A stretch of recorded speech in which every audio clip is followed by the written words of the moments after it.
तो ये थी इस वक्त की बड़ी और अहम खबरें जो कि आपने हेडलाइंस के रूप में देखी। अहम खबरों पर तो हमारी नजर रहेगी ही। मिड कैप का सारा एक्शन आपके सामने लेकर आएंगे, बाजार पर रणनीति भी बताएंगे और इसके साथ ही आपको कमाई के बेहतरीन मौके भी हमारे दिग्गज एक्सपर्ट्स के जरिए जानने को मिलेंगे। मुझे खुशी हो रही है, मेरे साथ आज चर्चा में शामिल हो रहे हैं रूपक डे साहब, senior technical analyst LKP security से। रूपक, थैंक यू सो मच अपना कीमती समय देने के लिए। मैं आपके पास आऊंगा, लेकिन जरा एक बार मिड कैप का एक्शन जरा अपने दर्शकों के सामने रखते हैं। तो मिड कैप में टॉप 3 एक्शन, धमाकेदार एक्शन कहां देखने को मिल रहा है वो जरा देखिए। तो आप देखिए, बायोकॉन लगभग 4% टूटता हुआ। दरअसल ब्रोकरेज में सिटी ने जो बाई रेटिंग है उसको चेंज किया है और सेल रेटिंग कर दी है, जिसकी वजह से इंपैक्ट बायोकॉन जैसे दिग्गज स्टॉक पर नजर आ रहा है। ग्रो की हालत थोड़ी सी सुस्त नजर आ रही है, 2 दिन में 17% तक टूटा। जिस रफ्तार से चला था उसी रफ्तार से अब डाउन होता हुआ। महंगे वैल्यूएशन की चिंता से मुनाफा वसूली का कहीं ना कहीं दबाव। NBCC 2% इस वक्त ऊपर, लगभग 3000 करोड़, एक्चुअल वैल्यू तो 2966 करोड़ है। ऑर्डर मिला है NMRDA से और उसका इंपैक्ट स्टॉक पर नजर आ रहा है। NBCC में 2% का उछाल। तो इस एक्शन के अलावा मिड कैप के बाकी एक्शन पर भी हमारी नजर रहेगी, लेकिन सबसे पहले जरा बाजार को एक चेक ले लेते हैं। बाजार में देखें तो आप निफ्टी को अगर हम देखेंगे तो यहां पर तो एक कहीं ना कहीं तेजी नजर आ रही है, लेकिन बैंक निफ्टी जो है वो लाल निशान में है। निफ्टी 62 अंक मजबूत 26,114 के पास, यानी 26,100 का जो लेवल है उसको इंटैक्ट किए हुए निफ्टी। लेकिन बैंक निफ्टी 59,000 का लेवल तो थामे हुए है, लेकिन 50 अंकों की यहां पर मामूली गिरावट, 59,150 के पास इस वक्त बैंक निफ्टी हमें नजर आ रहा है। चलिए लगे हाथ मिड कैप और स्मॉल कैप यानी ब्रॉडर मार्केट को भी अपने रडार पर ले आते हैं। मिड कैप में आप देख रहे हैं आधे % से थोड़े कम की तेजी नजर आ रही है, 61,152 के पास 203 अंकों की तेजी यहां पर हम देख पा रहे हैं। स्मॉल कैप में देखें, कल लाल निशान में था लेकिन आज आधा % मजबूत होता हुआ 82 अंकों की तेजी, 18,150 के पास इस वक्त स्मॉल कैप। अगर हम एडवांस डिक्लाइन रेशियो आपके सामने लाएं तो आप देखेंगे 1568 शेयर आज तेजी के हैं और 1187 शेयर आज दबाव में हैं, यानी कि आज एडवांसेस का पलड़ा साफ तौर पर भारी है। तो ये था बाजार का पूरा ब्यौरा। रूपक के पास चलेंगे। रूपक, बाजार ने जो कल एक अलग तरह की रैली दिखाई थी और हालांकि इन सब के बीच में निफ्टी और बैंक निफ्टी अभी भी अपने जो साइकोलॉजिकल लेवल्स हैं उनको कहीं ना कहीं इंटैक्ट रखे हुए हैं, क्या रणनीति रखी जाए? गुड मॉर्निंग प्रशांत। तो मुझे लगता है सेंटिमेंट जो है, कल जो हमने देखा था कि FIIs और DIIs दोनों ने बाई किए थे कैश मार्केट में। हालांकि डेरिवेटिव मार्केट में, इंडेक्स फ्यूचर में FII का अराउंड 90% शॉर्ट बरकरार है। बट अगर देखें तो टेक्निकल चार्ट में देखें तो आज एक ब्रेकआउट दिया। प्रीवियस स्विंग जो हाई था डेली चार्ट पे, उसके ऊपर एक ब्रेकआउट दिया। निफ्टी में स्ट्रेंथ तो है, बट बैंक निफ्टी का थोड़ा स्ट्रगल दिख रहा है इंट्राडे बेसिस पे। 59,000 का बैंक निफ्टी का सपोर्ट रहेगा। जब तक बैंक निफ्टी 59,000 के ऊपर है तब तक उतना खास कुछ नेगेटिव नहीं होगा। तो इंडेक्स में निफ्टी और बैंक निफ्टी में बाय ऑन डिप्स की सलाह रहेगी। 26,030 का सपोर्ट रहेगा निफ्टी के लिए, उसका स्टॉप लॉस से बाय किया जा सकता है इंडेक्स, निफ्टी इंडेक्स में। और बैंक निफ्टी का बाय की सलाह नहीं रहेगा, बट बैंक निफ्टी थोड़ा वेट एंड वॉच करना पड़ेगा। निफ्टी में बाय की सलाह रहेगी करंट मार्केट प्राइस पे, और स्टॉप लॉस रहेगा 26,030। अपसाइड में टारगेट होना चाहिए 26,300। तो ये है रणनीति आपको इंडेक्स स्तरों पर आती हुई रूपक की तरफ से। रूपक, जरा अपनी आज की टॉपिक भी बता दीजिए, कहां पर आपको लग रहा है बेहतर ट्रेंड्स नजर आ सकते हैं? जी, मिड कैप स्टॉक्स, जैसे mid cap index life time high पे चल रहा है ऑलमोस्ट, तो मिड कैप स्टॉक्स मुझे अच्छा लग रहा है। इंडियन बैंक एक wedge kind of pattern breakout दिया और ऑलरेडी अप ट्रेंड में है। इंपॉर्टेंट मूविंग एवरेज के ऊपर कंटिन्यूस सस्टेन करते हुए दिखाई दे रहा है। तो मुझे इस स्टॉक में बाई की सलाह रहेगी मेरे तरफ से around 889 for a target of 935, और नीचे एक स्टॉप लॉस मेंटेन करना होगा 867। दूसरा कॉल रहेगा भारतीय हेक्सा में। ये स्टॉक ने लगातार पिछले 3 दिनों से थोड़ा बहुत पॉजिटिविटी, एक सेंटिमेंट बनाया अराउंड द स्टॉक, और इंपॉर्टेंट मूविंग एवरेज के ऊपर सस्टेन करते हुए दिखाई दे रहा है विद राइजिंग वॉल्यूम। तो मुझे लगता है यहाँ से एक सिग्निफिकेंट रैली आ सकता है। स्टॉक में बाई की सलाह रहेगी around 1845 for a target of 1930।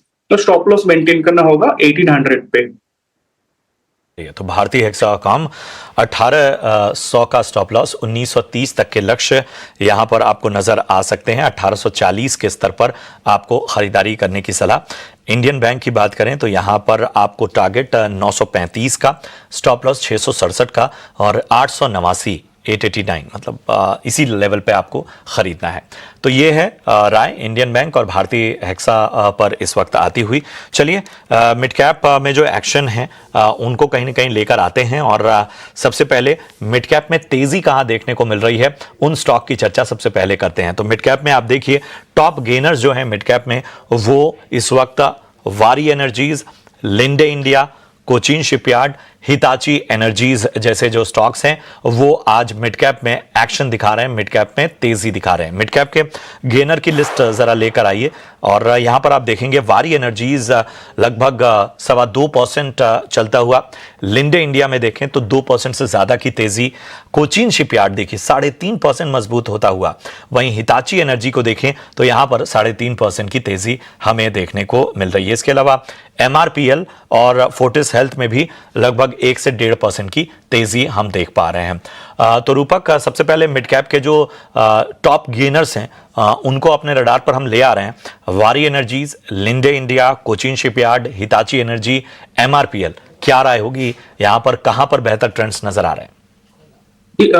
सब में जो स्टॉक हमने मेंशन किया सब में थोड़ा बहुत बाइंग मोमेंटम है, बट इन सारे स्टॉक्स में सबसे बेस्ट मुझे लग रहा है हिटाची एनर्जी। ये स्टॉक ने प्रीवियस स्विंग जो हाई थे उसके ऊपर एक ब्रेकआउट दिया, रिसेंट कंसोलिडेशन का भी ब्रेकआउट दिया, इंपॉर्टेंट मूविंग एवरेज के ऊपर सस्टेन करते हुए दिखाई दे रहा है। आरएसआई में एक सिग्निफिकेंट पॉजिटिव क्रॉसओवर है, तो मुझे लगता है यहाँ से सिग्निफिकेंट रैली आ सकता है, 23,000 तक जा सकता है ऊपर, और नीचे एक स्टॉप लॉस मेंटेन करना होगा 21,900 पे। चलिए, तो हिताची एनर्जी जो है वो यहां पर इन सारे स्टॉक्स में बेहतर नजर आता हुआ। चलिए, इन सब के बीच में जो हमने मिड कैप के एक्शन वाले स्टॉक्स की बात की थी उनमें एनबीसीसी को जरा लेकर आइए। एनबीसीसी में हम देख रहे हैं कि एक तेजी का मोमेंटम इस वक्त कायम है। लगभग 1% जो है वो मजबूत होता हुआ एनबीसीसी एक वक्त पे 2% का यहां पर उछाल देखने को मिला था। दरअसल एनएमआरडीए से 2966 करोड़ का ऑर्डर मिला है एनबीसीसी को और स्टॉक कहीं ना कहीं उस पर रिएक्ट करता हुआ। रूपक, एनबीसीसी पर जरा एक विस्तृत नजरिया दीजिए। और बहुत सारे लोग हैं, मतलब अक्सर सवाल करते हैं और कई सारे लोग जो हैं वो निचले स्तरों पर खरीदारी करके लंबे वक्त से बने भी हुए हैं। एनबीसीसी अगर देखिए रिसेंट चार्ट लास्ट एक महीने से ना 10 रुपये का रेंज में होवर कर रहा है, ट्रेडिंग कर रहा है 10 रुपये का रेंज में, 107 नीचे, ऊपर 117। तो 117 के ऊपर अगर सस्टेन करता है तो तेजी गहराते हुए नजर आएगा। तो 117 के ऊपर बाई की सलाह रहेगी, करेंटली वेट एंड वॉच। और 117 के ऊपर सस्टेन करता है तो 114 की स्टॉप लॉस से बाई करना है, और अपसाइड में अबव 117 मुझे लगता है 130 तक आ सकता है। चलिए, तो 117 का लेवल एनबीसीसी में आपको विशेष रूप से ध्यान रखना होगा और इन लेवल्स पर आपको कहीं ना कहीं खरीदारी करनी है। स्टॉप लॉस 114 का आपको रखना है और शॉर्ट टर्म में 130 तक के लक्ष्य नजर आ सकते हैं और आने वाले वक्त में 170 तक के लक्ष्य अगर आप इन्वेस्टमेंट के नजरिए से खरीदारी करके चल रहे हैं तो यहां पर ऊपरी स्तरों पर दिखाई देंगे। चलिए जरा बात करते हैं बायोकॉन की। वैसे तो दिग्गज स्टॉक है, लेकिन जिस तरह से ब्रोकरेज ने अपना भरोसा घटाया है उसका इंपैक्ट बायोकॉन में हम इस वक्त देख पा रहे हैं। अब बायोकॉन में देखिए लगभग 4.25% की गिरावट यहां पर देखने को मिल रही है। वैसे मिड कैप में जो दबाव है और भी कई सारे स्टॉक्स पे है। एंड्योरेंस टेक देखिए लगभग 1.25% टूटता हुआ। इसके अलावा अगर हम देखें तो एलटीटीएस का शेयर लगभग 1.5% टूटता हुआ। ऑरबिंदो फार्मा यहां पर 0.5% की गिरावट। सबसे पहले रूपक, बायोकॉन पे जरा नजरिया दीजिए। बायोकॉन डेली चार्ट में एक तो सिग्निफिकेंट ब्रेकआउट दिया था पीछे 1-2 दिन पहले, बट आज ये फेलियर होते हुए दिख रहा है क्योंकि प्रीवियस स्विंग हाई का जो ब्रेकआउट लेवल था उस लेवल के नीचे आ गया। तो अभी कंसोलिडेशन जोन में आ गया, तो मुझे लगता है जो ब्रेकआउट दिया था वो फेलियर होते हुए दिख रहा है, और जो सेलिंग प्रेशर जो है वो और इंटेंसिफाई हो सकता है बिलो 390। तो फिलहाल जिनके पास है 390 का स्टॉप लॉस से होल्ड कीजिए, बिलो 390 फर्दर करेक्शन आ सकता है स्टॉक के अंदर। ठीक है, तो यहां पर लेवल्स का ध्यान रखिए और उस हिसाब से रणनीति जैसा रूपक ने बताई उसका आपको कहीं ना कहीं आगे उस हिसाब से स्ट्रेटजी को लेकर आगे जाना होगा।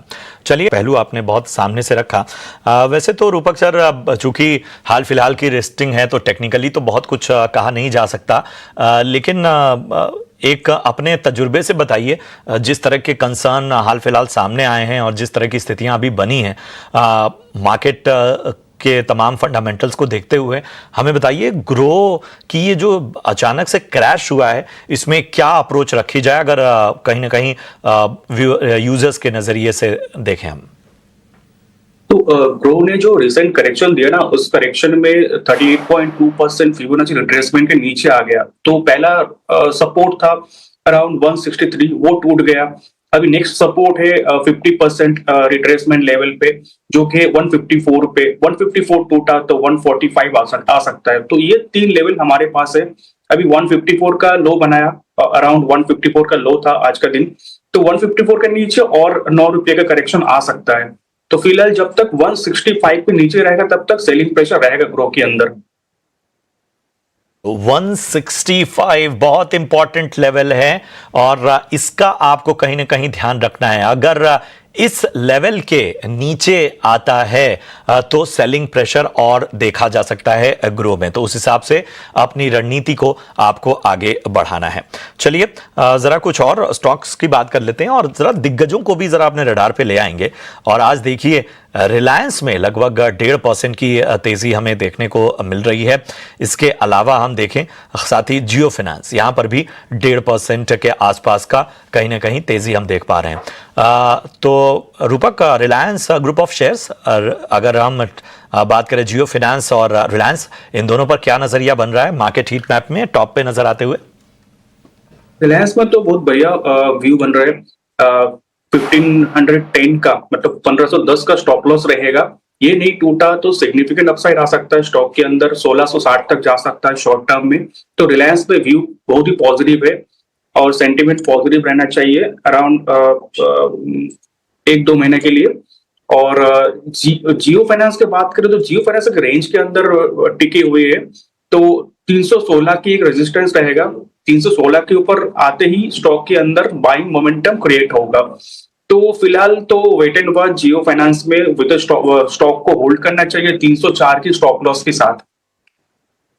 फाइनेंस में आपको कहीं ना कहीं वेट एंड वॉच की रणनीति अपनानी है। 304 का स्टॉप लॉस विशेष रूप से ध्यान रखिए और रिलायंस में जो तेजी है वो जरूर इस वक्त बेहतर है, वहां पर खरीदारी की आपको राय, लेवल्स भी बता दिए गए। बहरहाल शुक्रिया करेंगे रूपक जी आपका भी इस चर्चा में जुड़ने के लिए और दर्शकों का मार्गदर्शन करने के लिए। इसी के साथ अब हमें विदा लेना होगा, लेकिन जरा चलते चलते बाजार को अपने रडार पर ले लेते हैं। तो आप देखिए कि बाजार में एक बार फिर से वही स्थिति है। निफ्टी जो है वो उसकी तेजी और ज्यादा बेहतर होती हुई, यहां पर देखिए 26,150 के पास निफ्टी। बैंक निफ्टी जो है उसकी भी कमजोरी कम होती हुई 59,200 के पास अब सीधे जाता हुआ, हो सकता है कुछ ही पलों में हरे निशान में भी हमें नजर आए। बाजार पर नजर रहेगी, कुछ खास शो भी हम लेकर आएंगे। इस छोटे से ब्रेक के बाद कमोडिटी मार्केट का हाल लेकर आएंगे मेरे सहयोगी विश्व मोहन। आप देखते रहिए ईटी नाउ स्वदेश। नमस्कार।